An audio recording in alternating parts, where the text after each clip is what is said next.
Hello dear student, welcome back to my channel top classes. Student, आज हम पढ़ेंगे महादेवी वर्मा जी का जीवन परिचय। तो स्टूडेंट, जीवन परिचय बोर्ड एग्जाम में 3 नंबर का आता है। यदि आप इसे बोर्ड एग्जाम में सही तरीके से लिख देते हैं तो आपको 3 नंबर मिल जाते हैं। तो सबसे पहले आप जिनका जीवन परिचय लिख रहे हैं उसे आपको ऊपर हेडिंग से डालना है। जैसे हमने लिखा महादेवी वर्मा, ये आपको काली पेन से डालना है। उसके बाद आपको इनका जीवन परिचय डालना है, ये भी आपको ब्लैक पेन से डालना है। तो स्टूडेंट, आपको जीवन परिचय लिखते समय कुछ बातों का विशेष ध्यान रखना चाहिए।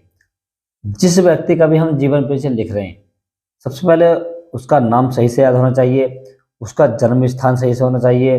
दूसरा, उनकी जो शिक्षा दीक्षा है, कहाँ पढ़े थे, कितने पढ़े थे, उन्होंने क्या करा था, ये आपको अच्छे से याद होना चाहिए। उनके माता पिता कौन थे, ये भी आपको बहुत अच्छे तरीके से याद होना चाहिए। और इनकी मृत्यु कब हुई थी, अर्थात इनकी मृत्यु की तारीख है वो आपको सही तरीके से याद होनी चाहिए।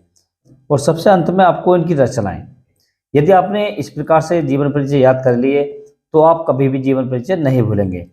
तो स्टूडेंट, हम स्टार्ट करते हैं। तो सबसे पहले आपको लिखना है जीवन परिचय, ये आपको काली पेन से लिखना है। महादेवी वर्मा का जन्म फर्रुखाबाद के एक शिक्षित परिवार में सन 1907 ईस्वी में होलिका दहन के दिन हुआ था। तो ये लाइन जो हमारी बहुत इंपॉर्टेंट है। जैसे महादेवी वर्मा का जन्म कहाँ हुआ था, फर्रुखाबाद में।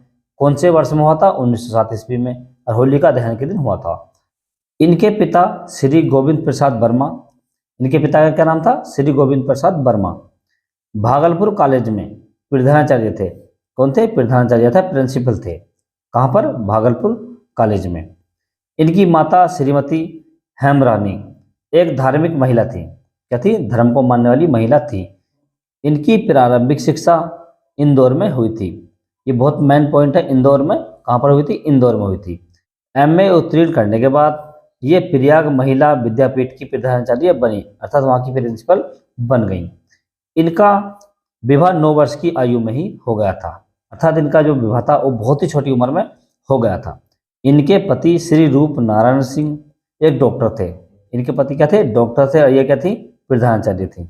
इनका दाम्पत्य जीवन सफल न रहने के कारण ये अपने पति से अलग रहने लगी, अर्थात जब इनकी शादी हो गई तब दोनों मियाँ बीवी में नहीं बनती थी, अर्थात दोनों जो पति पत्नी थे उनमें नहीं बनती थी, तो ये अपने पति से अलग रहने लगे। इन्होंने चांद पत्रिका का संपादन किया, अर्थात इन्होंने चांद पत्रिका लिखी। और इन्होंने नारी स्वतंत्रता के लिए सदैव संघर्ष किया, अर्थात ये महिलाओं के पक्ष में हमेशा कार्य करती रहती थी। और अधिकारों की रक्षा के लिए नारी को शिक्षित होना आवश्यक बताया, अर्थात इन्होंने नारी के लिए जो कार्य किए, या महिलाओं के लिए कार्य किए, तो उसमें इन्होंने कहा कि नारी के लिए शिक्षा बहुत जरूरी है। भारत के राष्ट्रपति से उन्होंने पद्म भूषण की उपाधि प्राप्त की।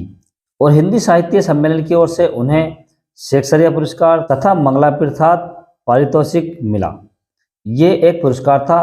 और सन 1983 में इन्हें यामा पर ज्ञानपीठ पुरस्कार से सम्मानित किया गया, अर्थात इन्हें कुल 3 पुरस्कार दिए गए। 11 सितंबर 1987 ईस्वी को इस महान कवियत्री का स्वर्गवास हो गया, अर्थात इनकी मृत्यु हो गई।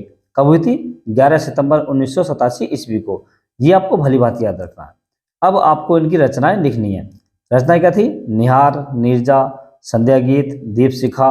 और जो काव्य रचनाएं थी वो क्या थी, अतीत के चलचित्र, पथ के साथी। तो स्टूडेंट, इस तरीके से यदि आप लिखते हैं, अच्छे तरीके से लिखते हैं, तो आपको जो एग्जाम होता है, चाहे आपका बोर्ड एग्जाम हो या आपका प्री एग्जाम हो, किसी प्रकार का एग्जाम हो, आपको उसमें पूरे के पूरे नंबर मिल जाएंगे स्टूडेंट। तो स्टूडेंट, वीडियो कैसा लगा, यदि वीडियो अच्छा लगा हो तो वीडियो को लाइक करें, शेयर करें और चैनल को जरूर सब्सक्राइब करें।